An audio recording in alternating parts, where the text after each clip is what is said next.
اعوذ باللہ من الشیطان الرجیم، بسم اللہ الرحمن الرحیم۔ سافٹ انالیسز میں تمام احباب کو خوش آمدید۔ آج کی اس مجلس میں ہم صرف ون پوائنٹ ڈسکس کریں گے، اور وہ ہے ہماری جو ٹاک آف دی ٹاؤن ہے، جو نگران حکومت ہے، جو انٹیریم سیٹ اپ ہوگا اس کو ہیڈ کون کرے گا، وزیر اعظم کون ہوگا، اس کی کابینہ کیسی ہوگی اور وہ کتنے عرصے کے لیے ہوگی۔ تو اس سلسلے میں جو پریڈکشنز ہیں وہ تو خیر مشکل ہوتی ہیں پاکستان میں کسی کی بات پہ اوپر، لیکن ایک جو ابھی تھوڑی دیر پہلے راجہ ریاض صاحب وائس آف امریکہ سے جو ہے وہ مخاطب تھے، اور انٹرویو میں انہوں نے کہا کہ میں نے جو 3 نام دیے ہیں ان میں ایک اکانومسٹ ہے، چونکہ ہماری معاشی حالت جو ہے وہ اچھی نہیں ہے، اور ایک جو ہے کوئی بیوروکریٹ ہے، ایک شاید جج ہے۔ تو میرا خیال ہے کہ جو پرچی راجہ ریاض صاحب کے پاس تھی ایسی پرچی شاید شہباز شریف صاحب کے پاس بھی ہوئی، تو پھر تو چانس یہ ہیں کہ ڈاکٹر حفیظ شیخ جو ہے وہ پرائم منسٹر بن سکتے ہیں۔ اس کے علاوہ جو نام مارکیٹ میں ہیں ان میں جناب مخدوم احمد محمود جو پیپلز پارٹی کے ہیں، صاحبزادہ حسن محمود صاحب کے بیٹے ہیں، جنوبی پنجاب سے ہیں، بڑے جو امپورٹنٹ آدمی ہیں، ان کا نام چل رہا ہے، کچھ جو نون لیگ کے لوگوں کے بھی نام چل رہے ہیں، اور اس کے علاوہ ایک سلیم عباس جیلانی صاحب بیوروکریٹ ہیں، ایک جسٹس باقر صاحب ہیں، یا کوئی بھی چھوٹے صوبے سے بھی کوئی نہ کوئی ہو سکتا ہے جس کے اوپر، لیکن اس کے لیے جو ہے یہ ویسے تو ایک وہ سرمونیل سی چیز ہے، لیکن میرا نہیں خیال کہ پرائم منسٹر شہباز شریف اور راجہ ریاض صاحب کے ہاتھ میں ہے کہ پرائم منسٹر کون ہوگا، وہ جنہوں نے مقرر کرنا ہے وہ کر لیں گے۔ البتہ یہ ضرور ہے کہ اس میں ان سے آرا ان سے پوچھی جانی ہے، لیکن یہ تو اپنے پہلے ہی جو ہے وہ کافی سارے ہاتھ پاؤں جو ہے کٹوا چکے ہوئے ہیں، اور آج ہی جو ہے انہوں نے راجہ ریاض صاحب نے کہا کہ یہ الیکشن آگے ہو سکتے ہیں۔ اچھا، الیکشن آگے ہونے کا مطلب یہ ہے کہ آئین کی خلاف ورزی ہے، تو کیا آئین کی خلاف ورزی کے اوپر کوئی سزا، کوئی جزا، ایسا کوئی سسٹم اس لیے نہیں ہے کہ یہ آئین ہماری بہت ہی سیکرڈ بک ہے، بہت مقدس کتاب ہے،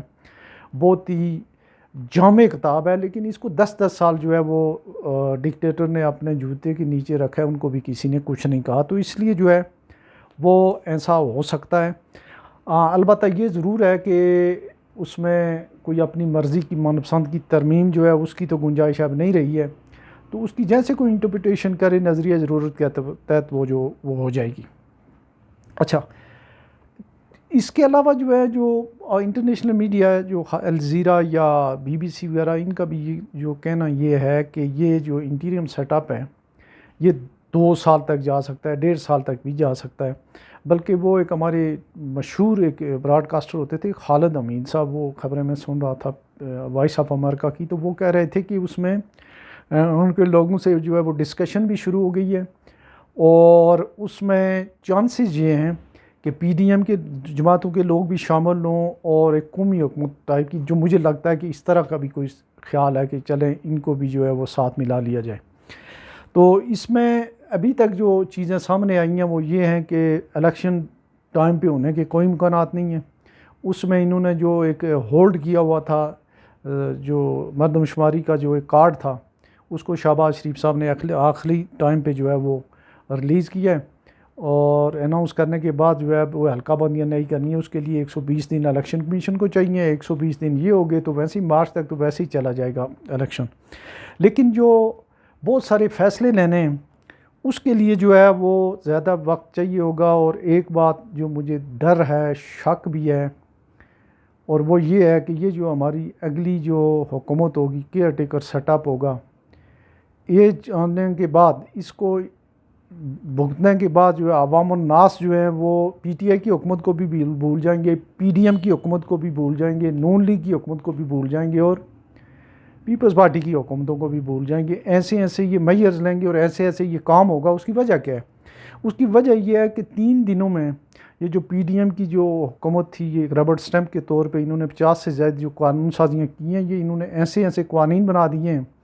اور ایسی ترامیم کر دی ہوئی ہیں کہ اس کے بعد جو ہے ان کے پاس، اور تو اس میں کئی ساری چیزیں انہوں نے اپنے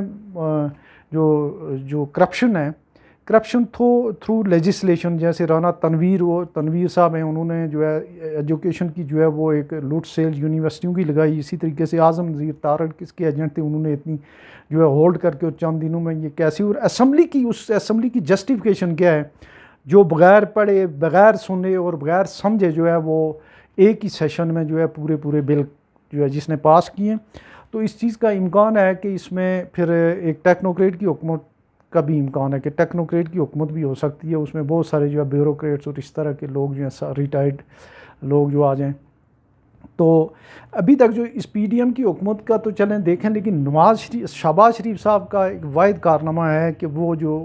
اس میں جو ایک تو وہ جو اسٹیبلشمنٹ کی گڈ بک میں ٹاپ پہ ان کا نام ہے یہ، اور دوسرا جو ہے وہ جو اپنے بھائی نواز شریف کو حکومت ملک سے باہر رکھنے میں کامیاب ہوئے ہیں، اور وہ جو ہے وہ ہارٹ فیورٹ اپنے آپ کو سمجھتے ہیں. اور کچھ لوگ اور بھی کہہ رہے ہیں کہ ان سے بڑا یس مین کوئی نہیں ہو سکتا ہے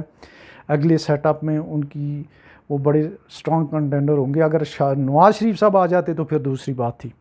اسی طرح سے جو ہے وہ پیپلز پارٹی والے بھی جو ہے کوئی طرح کی باتیں اب کرنی شروع کی ہوئی ہیں، لیکن وہ جوائنٹ اس میں رسپانسیبل ہوں گے. جتنے بھی پی ڈی ایم کی جو ایکشنز ہیں ان سے جو ہے وہ بھاگ نہیں سکیں گے. لیکن انہوں نے سندھ کی حد تک کافی حد تک بہتر کام کیا. سندھ میں وہ میرا خیال ہے کہ وہ پرفارم کر جائیں گے. تو اب جو نگران سیٹ اپ ہے اس نے بہت سارے فیصلے کرنے، اور اس کے اختیارات جو ہیں وہ اس موجودہ حکومت سے کہیں زیادہ اختیارات والی حکومت ہوگی، اور کہیں زیادہ سخت فیصلے لینے والی ہوگی، اور کہیں ایک جو ہے وہ فرمائشی پروگرام بھی وہ جو ہے اس میں ڈیسیژن میکنگ ہوگی، اور اس کا نتیجہ جو ہے اور اس کا جو خمیازہ ہے وہ عوام الناس کو بھگتنا پڑے گا، یا پی ڈی ایم جو ہے وہ جب بیلٹ لوگوں کے ہاتھ میں پرچی آئے گی تو وہ بھگتے گی. اگر جو میرا اندیشہ ہے یا جیسے کہا جا رہا ہے، تو یہ اگر اس طریقے سے ہوا تو اس میں کوئی آرا دو نہیں ہے کہ ایک تو الیکشن ملتوی ہو جائیں، اور دوسرا جو ہے وہ کافی ٹف ڈیسیژن لیے جائیں. اب تو پی ڈی ایم کی حکومت اور یہ لوگ جو ہے یہ کچھ 3-4 سال سے جب بجلی اور پیٹرول ان چیزوں کی قیمتوں میں اضافہ کرتے ہیں تو وہ ایسے آ کے اعلان کرتے ہیں جیسے کوئی عوام الناس کو خوشخبری دے رہے ہیں. تو مہنگائی اور ان ساری چیزوں میں جو ہے وہ جو سب سے امپورٹنٹ فیکٹر ہے وہ اس وقت یہ ہے کہ کسی طریقے سے ایسا سیٹ اپ بن جائے کہ جو وقتی طور پہ جو پی ٹی آئی کی جو مقبولیت ہے اس کو کاؤنٹر کیا جا سکے. اور عمران خان صاحب کی جو مقبولیت ہے اس میں انہوں نے گرفتار کر کے تو جو ایک سلائیڈنگ ہو رہی تھی، جو ڈسمنٹلنگ تھی پی ٹی آئی میں، وہ تقریباً جو ہے وہ رک گئی ہے، اور وہ کافی ان کے جو ہے وہ چارج نظر آتے ہیں ان کے ہمیں. تو میرا خیال ہے کہ اس موجودہ صورتحال میں، اور دوسرا جو دو ایک آفیشیل پارٹیاں بنی ہیں ان کا بھی کوئی حال نہیں ہے. تو اس لیے جو اس بات کا امکان ہے کہ کوئی ٹیکنوکریٹ ٹائپ کا جو ہے شاید پرائم منسٹر ہوگا، اس کی جو ہے وہ اسی طرح کی جو ہے وہ کابینہ بھی ہوگی، اور اس میں ایک لمبے عرصے تک جو ہے وہ آ جائیں گے. اور کل چونکہ لاسٹ ڈے ہے تو اور شاید کل ہی پتہ چل جائے، نہیں تو 1-2 دنوں میں اس کا پتہ چل جائے گا. تو یہ دیکھتے ہیں کہ اس میں کیا اس کی آؤٹ کم ہوتی ہے. اپنا بہت سارا خیال رکھیے گا. اللہ حافظ.